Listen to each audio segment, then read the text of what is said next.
ভেতরে ঢোকার পরে আমরা এমন একটা জায়গা খুঁজে পেলাম যেটা অনেকটা উঁচুতে থাকায় আমরা জল থেকে সুরক্ষিত থাকতে পারবো। তার মানে এটা ক্যাম্পের জন্য পারফেক্ট। পারফেক্টটা একটু বেশি হয়ে গেল। মোটামুটি বলা যেতে পারে। ঠিক আছে, ক্যাম্পের জন্য মোটামুটি। প্রথম দিনের বাকিটা আমরা কাটিয়ে দিলাম আমাদের জিনিসপত্র আনতে। প্রত্যেকটা ব্যাগের ওজন প্রায় 80 পাউন্ডস। আর যেমনটা তোমরা ফুটেজে দেখছো, আমরা এটা করতে 4 ঘন্টা লাগিয়ে দিলাম। এখান থেকে যাওয়া খুব কঠিন।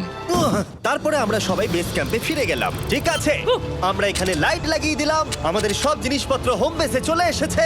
একটু ক্যামেরাটা ওদিকে দেখাবে?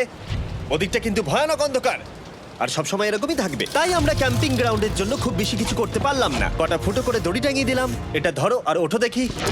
মনে হচ্ছে আমাদের হ্যামকগুলো ভালোই সাপোর্ট পাবে। আর তারপরে আমাদের সার্ভাইভাল গাইড জোয়ের সাহায্যে আমরা হ্যামক টাঙালাম। এই সরু দড়িটা আমার হ্যামকটাকে ধরে রাখবে। হ্যাঁ, ডিনার খেয়ে আমরা প্রথম রাত্রি ঠান্ডার জন্য তৈরি হলাম। আমি মিথ্যে কথা বলবো না, আমি যতটা ভেবেছিলাম তার থেকে এই হ্যামকটা অনেক বেশি কমফোর্টেবল। এই